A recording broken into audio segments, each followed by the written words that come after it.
আচ্ছা, 15 লক্ষ টাকা দামের ছাগলটা কোথায় আছে আপনারা কি কেউ জানেন? আমি জনগণের কাছে একটা দাবি রাখতে চাই এই ছাগলটার বিষয়ে। আমি চাই যে ভবিষ্যতে এই ছাগলটা যেন মানে ইতিহাসের পাতায় থাকে। আপনারা কয়জনের মনে আছে আমি জানি না, এই এই যে ঝামেলা সব কিছুর উৎপত্তি কিন্তু হয় এই ছাগলটার দ্বারাই। আপনারা একটা জিনিস মনে করে দেখবেন যে এই যে মানুষ চেতলো, সব কিছু শুরু হইলো এই যে কোরবানির সময় যে এই যে ছাগলটা ভাইরাল হইলো না, ঠিক তারপর থেকেই কিন্তু দেখবেন যে জনগণ একটু ক্ষিপ্ত ছিল। যাই হোক, উৎপত্তি কোথা থেকে কি হয়েছে সেটা আমিও যেমন জানি, আপনারাও তেমন জানেন।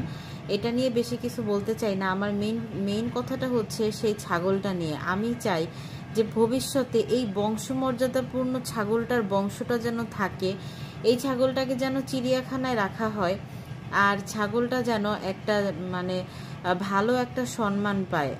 আগামীতে যখন ইতিহাসে আমরা আমাদের ছেলে মেয়েদেরকে এই যে এই রক্তক্ষয়ী দিনগুলো সম্পর্কে বলবো, এটার মেইন উৎপত্তিটা যে এই যে একটা ছাগল নিয়ে শুরু হয়েছিল, এটাও যেন আমরা তাদেরকে শুনাইতে পারি, তাদেরকে দেখাইতে পারি।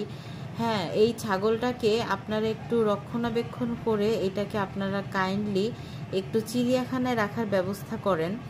আর হচ্ছে এই ছাগলটার পরবর্তী যেসব প্রজন্ম হবে তাদেরকেও যেন দেখার সুযোগ হয় চিড়িয়াখানায় কখনো বাচ্চাদেরকে নিয়ে গেলে।